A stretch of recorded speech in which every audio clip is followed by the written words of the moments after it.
इतने दिनों से मेरे जैसे भूतों की कहानियां देख रहे हो, लेकिन अभी तक सब्सक्राइब नहीं किया। क्यों? इसकी सजा मिलेगी। गाइस, हमारे एनिमेटेड भूतों की सजा से बचो और जल्दी से हमारा चैनल खूनी मंडे सब्सक्राइब करो। और हाँ, बेल आइकन दबाना मत भूलना।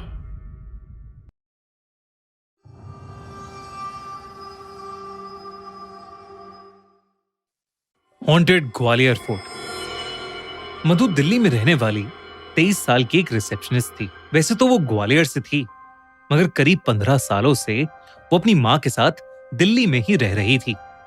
मधु के पापा ग्वालियर में रहते थे। कई बार बुलाने के बावजूद भी उनके पापा पिछले 15 साल से मधु से मिलने नहीं आए थे। मधु की माँ अक्सर ग्वालियर जाती थी, लेकिन वो कुछ ना कुछ बहाना करके हमेशा ही मधु को ग्वालियर जाने के लिए मना कर देती थी। और इसलिए मधु अपने माँ बाप दोनों से बेहद नाराज रहती थी। ऐसे ही एक रोज जब मधु की माँ और उसकी बहन ग्वालियर में थे, तो मधु ने अपने होटल से छुट्टी लेकर ग्वालियर जाकर सबको सरप्राइज करने का एक प्लान बनाया। लेकिन जैसे ही मधु ग्वालियर वाले घर पहुंची, उसकी माँ उसे देखकर सुन्न पड़ गई। ऐसा लग रहा था मानो कुछ घोर अनर्थ हो गया हो। मधु की माँ एकदम से बहुत ज्यादा घबरा गई और वो मधु को वापस दिल्ली जाने की भीख मांगने लगी। मधु को यह बहुत अजीब लगा। उसने अपनी माँ से कहा कि वो अपने पापा से मिलने आई है और उनसे मिले बिना वो कहीं नहीं जाएगी। देर रात हो चुकी थी। मधु की माँ ने उसे बहुत समझाया, लेकिन मधु नहीं मानी। उस रात काफी देर हो चुकी थी, लेकिन उसके पापा अभी तक घर नहीं आए थे, ना ही उनका फोन लग रहा था। मधु की माँ बहुत ज्यादा परेशान हो गई थी और वो अभी भी बार बार मधु से वापस जाने की विनती कर रही थी। अपनी माँ की ऐसी बातें सुनकर मधु का दिल टूट गया था। उसे लगने लगा कि शायद उसके पापा उससे मिलना ही नहीं चाहते, और इसलिए उसने अपनी माँ की बात मान ली और वो घर से रेलवे स्टेशन के लिए निकलने ही वाली थी कि अचानक उसे चक्कर आने लगे और वो घर की चौखट पर बेहोश होकर नीचे गिर गई। उस रात उसे एक सपना आया कि उसके पापा ग्वालियर फोर्ट में भूल भुलैया में फंसे हैं और मधु को ढूंढ रहे हैं, और ढूंढते ढूंढते वो ग्वालियर फोर्ट की छत पर पहुंच गए हैं। तभी उन्हें वहां एक लड़की दिखी जो मधु की तरह दिख रही थी। लेकिन जैसे ही उसके पापा उस तक पहुंचे, उन्होंने देखा कि वो मधु नहीं बल्कि एक भयानक औरत है जिसका आधा सर है ही नहीं। और ये देखते ही वो ग्वालियर फोर्ट की उस छत से नीचे गिर गए। उनके नीचे गिरते ही मधु की चीख निकली, पापा!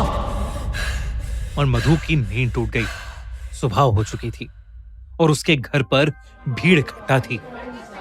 मधु की माँ ने उसे बताया कि कल रात मधु के पापा ने ग्वालियर फोर्ट की छत से कूदकर अपनी जान दे दी।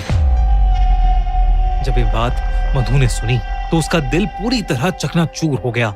सब लोगों के जाने के बाद वो तुरंत अपनी माँ को साइड में ले गई और अपने सपने के बारे में बताने लगी। और तब उसकी माँ ने मधु को कुछ ऐसा बताया जिसे सुनकर मधु की रूह कांप गई। दरअसल 15 साल पहले जब मधु छोटी सी थी, तब उसके पेरेंट्स उसे ग्वालियर फोर्ट घुमाने लेकर गए थे। उस दिन फोर्ट में बहुत भीड़ थी, जिसकी वजह से छोटी सी मधु अपने पेरेंट्स से अलग हो गई थी। वो मान सिंह महल के सबसे नीचे वाले फ्लोर में फंस गई थी। दोस्तों, गुजरात में 2002 में कुछ ऐसा हुआ था जिसने पूरे इंडिया को हिलाकर रख दिया था। मुजफ्फरनगर से अहमदाबाद जाने वाली साबरमती एक्सप्रेस जब गोधरा में रुकी तो अचानक उसके 2 डब्बों में आग लग गई और 59 लोग यानी 59 लोगों की जलकर उस ट्रेन के अंदर मौत हो गई। लेकिन वो आग लगी तो लगी कैसे? क्या है गोधरा कांड का सच?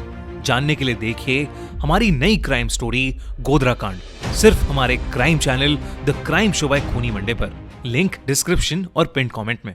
जो अंडरग्राउंड था वो उस ग्वालियर फोर्ट की एक ऐसी जगह थी जहां अक्सर कम ही लोग जाते थे। उस जगह को रात में अक्सर बंद कर दिया जाता है क्योंकि लोग कहते हैं कि ग्वालियर फोर्ट की उस जगह में रात को मुगलों और अंग्रेजों के जरिए मारे और सताए गए राजा रानियों की आत्माएं भटकती हैं। इन्हीं सब बातों से मधु के पेरेंट्स का डर बढ़ता जा रहा था, लेकिन फिर भी उन्होंने गार्ड्स को बताया कि उनकी बेटी मधु अंदर रह गई है। वो सब मिलकर मधु को ढूंढने लगे। तभी अंदर बैठी मधु को अचानक से गाने की आवाज आने लगी। उठकर उस आवाज की तरफ गई। देखते ही देखते मधु को अपने आगे चल रही एक परछाई नजर आई। मधु ने उसे आवाज लगाई तो वो परछाई हवा में कहीं गायब हो गई। तभी मधु को ऐसा लगा कि जैसे उसके पीछे कोई खड़ा है। वो पलटी तो उसने देखा कि सफेद लहंगे में एक औरत उसके सामने खड़ी है। उस औरत का भयानक चेहरा देख नन्ही सी मधु की चीख निकल गई। उसका आधा चेहरा था ही नहीं और उसके हाथों और पैरों में कीड़े चल रहे थे। ये देखकर मधु बहुत ज्यादा डर गई और भागकर किसी कमरे में घुस गई।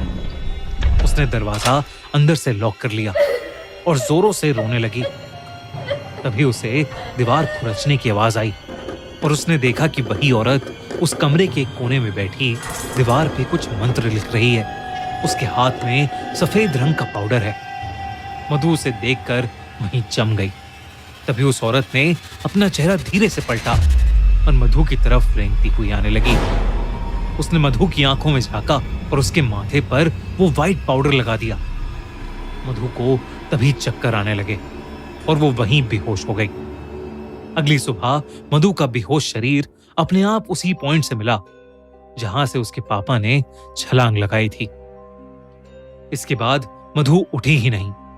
उसके पेरेंट्स उसे कई डॉक्टर्स के पास लेकर गए, मगर कोई समझ ही नहीं पाया कि आखिर वो बेहोशी की हालत में क्यों फंस गई थी। उसकी सांसें तो चल रही थीं, लेकिन वो अपनी आंखें खोल ही नहीं पा रही थी। ऐसा लग रहा था कि जैसे वो कोमा में चली गई हो। तब मधु की मां एक पंडित को बुला के लाई, जिन्होंने मधु को देखते ही बता दिया कि मधु को महल की एक मरी हुई रानी की दासी का श्राप लग गया है, जिसकी आत्मा वहां अपने मौत का बदला लेने के लिए भटक रही है। उन्होंने बताया कि मधु के अंदर एक शैतान वास करने लगा है और वो धीरे धीरे मधु की जान ले लेगा। मधु के पापा उसे बहुत प्यार करते थे और वो कुछ भी करके अपनी बेटी को बचाना चाहते थे। उन्होंने उस पंडित से कोई ना कोई हल निकालने की विनती की। उन्होंने कहा कि मधु के अंदर की शैतानी आत्मा के प्रभाव से बचने के लिए किसी को मधु के बदले अपनी बलि देनी होगी, जिसमें उस इंसान को उस आत्मा की गुलामी करनी होगी, जिसमें शायद उनकी जान भी चली जाए। मधु के पापा ने कहा कि वो जिंदगी भर उस आत्मा की गुलामी करेंगे, लेकिन मधु को कुछ नहीं होने देंगे। उस पंडित ने एक बहुत बड़ी पूजा की, जिसमें मधु और मधु के माँ बाप साथ में थे। पूजा के दौरान मधु ने आंखें खोली तो उसकी पूरी आंखें लाल थीं और वो उस पंडित को बुरा भला कहे जा रही थी। अचानक ही उस पंडित ने उस पर मंत्र पढ़ते हुए लाल मिर्च का पाउडर फेंका और मधु बेहोश हो गई। कुछ ही पलों में मधु के पापा भी बेहोश हो गए। जब मधु को होश आया तो वो बिल्कुल ठीक थी। पंडित ने बोला कि मधु को ग्वालियर से जितना दूर हो सके ले जाओ, और इसलिए मधु की मां उसे लेकर दिल्ली चली गई, क्योंकि उसके पापा अब उस शैतानी आत्मा के गुलाम थे, इसलिए वो ग्वालियर छोड़कर नहीं जा सकते थे। मधु के जाने के बाद उस आत्मा का श्राप उसके पापा पर चढ़ने लगा। उसके पापा की जॉब चली गई और वो बहुत बीमार रहने लगे। लेकिन जब मधु वापस ग्वालियर आई तो वो आत्मा मधु की जान लेना चाहती थी, लेकिन उसके बदले उसके पापा ने अपनी जान उस आत्मा को दे दी। अपनी मां की पूरी बात सुनकर मधु रोने लगी और अपनी मां से माफी मांगने लगी। मधु की मां को उस पर तरस आ गया और उन्होंने अपनी बेटी को गले लगा लिया। उन्होंने मधु को बताया कि उसके पापा उससे बहुत प्यार करते थे और किसी भी हालत में उसे प्रोटेक्ट करके रखना चाहते थे।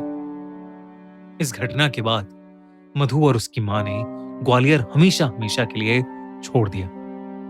आज भी ग्वालियर फोर्ट से जुड़ी कई ऐसी खबरें आती हैं जहां लोग वहां से कूदकर अपनी जान दे देते हैं। आपको क्या लगता है, क्या ग्वालियर फोर्ट सच में हॉन्टेड है या ये सब सिर्फ एक अफवाह है?